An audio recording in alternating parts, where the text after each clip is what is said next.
কাঁচামরিচ, শুকনো মরিচ দিয়ে, রসুন দিয়ে এটাকে বাগার দিয়ে বেগুনটাকে সিদ্ধ করে নিয়েছি।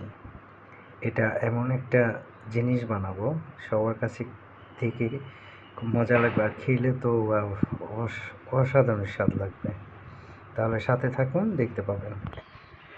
এটার মধ্যে 2টা ডিমও দিয়ে দিলাম, দিয়ে মাখিয়ে নিলাম। তারপরে একটু ময়দা দিব। এই যে ময়দা দিয়ে এটাকে ভালো করে মিক্স করে নিব। মিক্স করে নিয়ে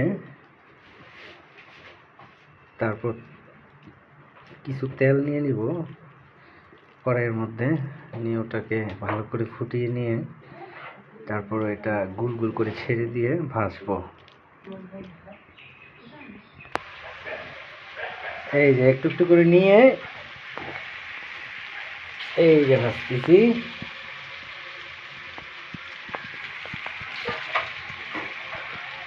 এটা অ্যাকচুয়ালি বাংলা খাবার না, দেখতে বাংলার মতো লাগতেছে। এটার মধ্যে আমি সস দিয়েছি, তো ওটা আমার বলতে ভুলে গেছিলাম।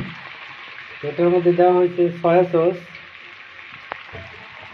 একটু সয়া সস দিয়ে দিয়েছি, ধনিয়া পাতা দিয়েছি, কাঁচামরিচ, পেঁয়াজ এগুলো কুচি করে নিয়ে দিয়েছি।